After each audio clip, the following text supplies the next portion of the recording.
another one bites the dust. So we have yet another super investor tapping out of Alibaba as an investment. I guess we'll look back fondly at today 10 years later.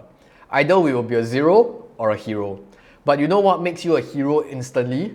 Smashing that like button. So help me get to 88 likes. So not going to lie though, even after following the stock and the company and staying invested for more than a year now, there is always a hint of skepticism and doubt within myself, constantly asking myself, what exactly did I miss? And why is there this mass exodus of smart investors leaving us in the lurch? So I thought most of us usually proclaim to be a long-term investor, but even the patient of the most patient seems to be trading in and out of this stock.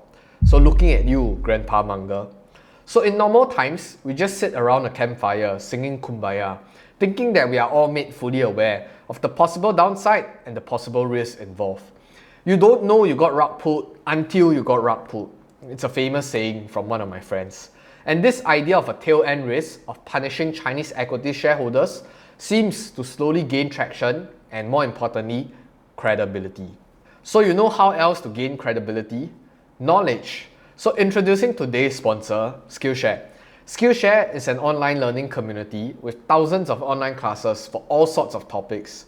They have a wide range of topics from personal finance to productivity and even how to start your very own YouTube channel like me. So like investing, I think the biggest asset in your life is not your stock portfolio or even your property. It's yourself. So like everyone else when we are at home, we always have that inertia and procrastination kicks in. So right now, I'm taking a class from Thomas Frank with regards to productivity and how to build habits that last.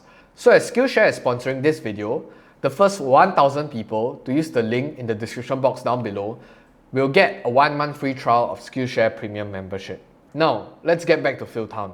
Let me try to paint a picture of Phil Town's thought process then versus now and what made him change his mind and ultimately selling out of his Alibaba position. So this was the very first video where Phil Town was reacting to Charlie Munger buying into his Alibaba position 6 months ago.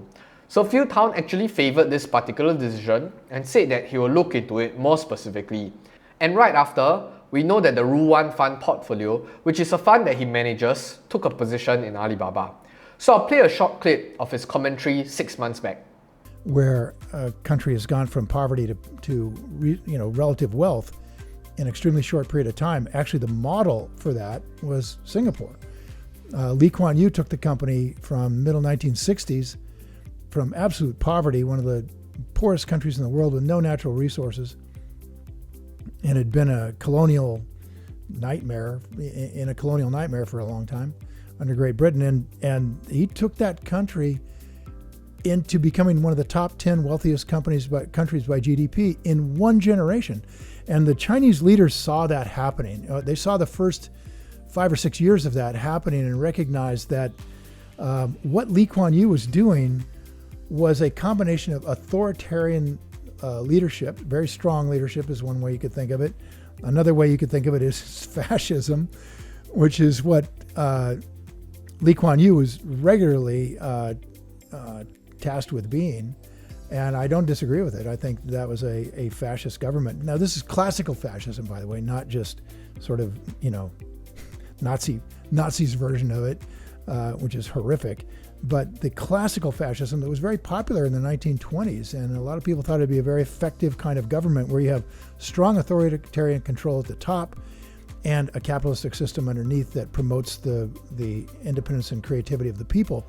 And in fact, most major countries are moving toward more and more of that model. I mean, look at what the United States is doing in terms of being centralized from the top of the country in ways that were not even thought of 100 years ago. So same things to a degree happening here. It's happening in China where, but of course it's not happening nearly to the degree in the United States that it is in China and Singapore, where they have full control of the press, full control of dissent. They run their political opponents out of the country or worse in order to push this through in a hurry. And that's, I think, what Charlie's point is that these guys are willing to do whatever it takes to bring their people out of poverty and into an economic condition that is, middle class.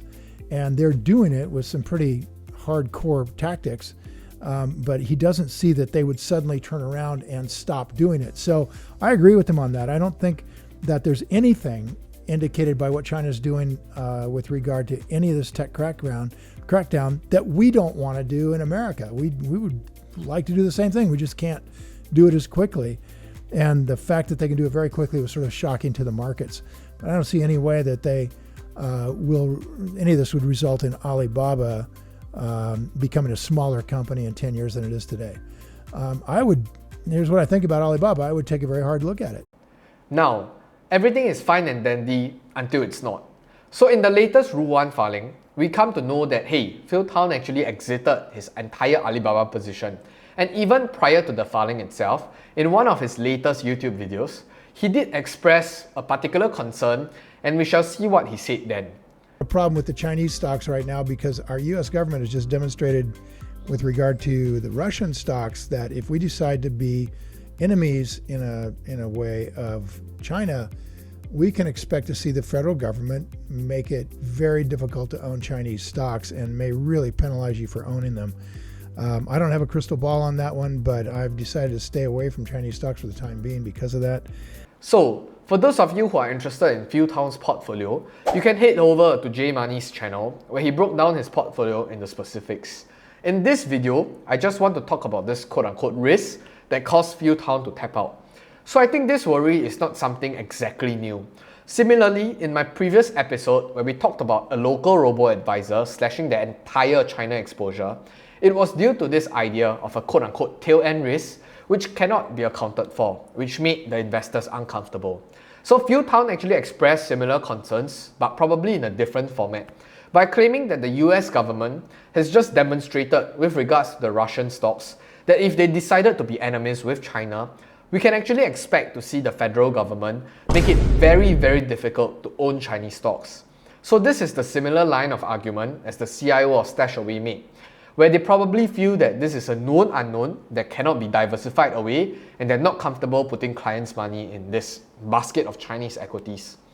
So this specific concern of sanctioning and punishing Chinese equities or companies and by extension its shareholders was present since day one. But it was only after the Russian and Ukraine conflict that people suddenly woke up to the idea that, hey, China might be next. I mean, I don't have a clear or direct answer to this as well. I'm not going to beat around the bush and fluff things up. But if we want to really establish those risks and put our flag in the sand, then I'm sure the reverse is also true when China retaliates.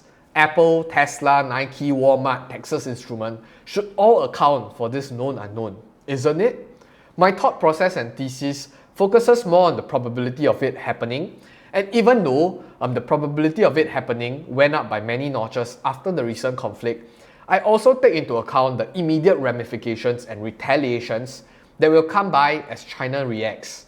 You know that China won't just sit down on their asses and not do anything.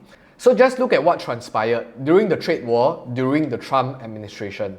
So I know of their concerns, especially so when reference to Warren Buffett's 2 golden rules of investing. Rule number 1, don't lose money. Rule number 2, refer to rule number 1. Clearly, when you look at how Phil Town puts across the message, the bigger concern lies in how the US government wishes to quote-unquote deal with these Chinese companies and also Chinese investments. So he didn't phrase it in a way where the conventional understanding of China wanting to defraud investors or the government wanting to rug pull investors by invalidating the VIE structure. So I actually share the same opinion, by the way.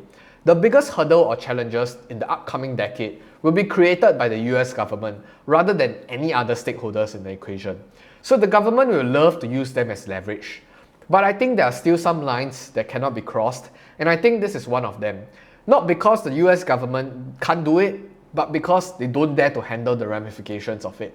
So with that, I'll see you in the next video, but more importantly, I will see you on the moon. Goodbye!